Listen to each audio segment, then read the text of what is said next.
Price on carbon pollution should start at a minimum of $10 per ton in 2018, rising by $10 each year to $50 per ton in 2022. Okay, it's 2019. We're finally into the federal election year in this October. And of course, we're all being told the biggest, most important issue is climate change. Well, I'm here to tell you that the plans of both the Liberals and the Conservatives on climate change are utter nonsense. Justin Trudeau's carbon tax is not going to work.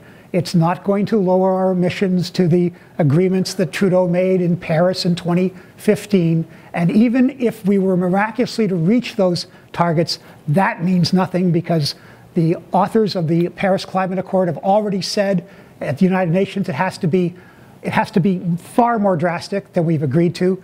That's not going to happen. And even if we did everything that was in the Paris Climate Accord, and everybody else did everything that's in the Paris Climate Accord, that wouldn't work because emissions are still going up. And the main reason emissions are going up is they're still going up in the developing world. For example, China, the world's largest emitter, and its emissions are still increasing, and global emissions are increasing.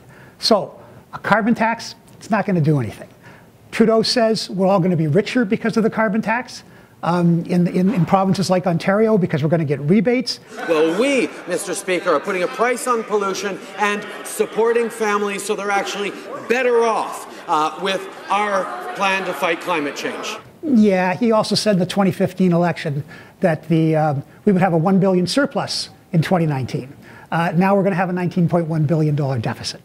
Andrew Scheer is saying he's going to have a carbon price, or a carbon plan, but no carbon tax. There'll be no carbon tax. Up till recently, he was saying it was going to meet our Paris Accord commitments. That was the same nonsense that Trudeau and the Environment Minister, Catherine McKenna, is saying. So now he's saying, well, it may not reach the Paris targets, but it'll significantly reduce emissions. No, it won't. It's all nonsense. This is a phony issue.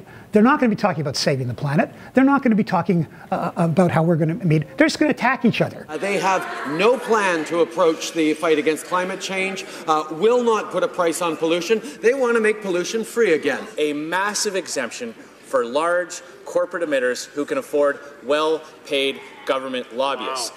The real story, folks, is that neither of them make any sense. Frankly, if this is your big issue, you should vote for Elizabeth May and the Greens. They're the only ones who have a coherent policy. We must go to the next climate negotiation as leaders in the world, with the target the scientists have told us we must have, and then we must stand up and challenge the others. Where's your target? Where's your goal? Because we are not prepared to tell our children we are a failed species. So something to think about as we look forward to the October election. Anyway, we're always interested in what you think, so please let us know. You can contact us on Facebook and Twitter.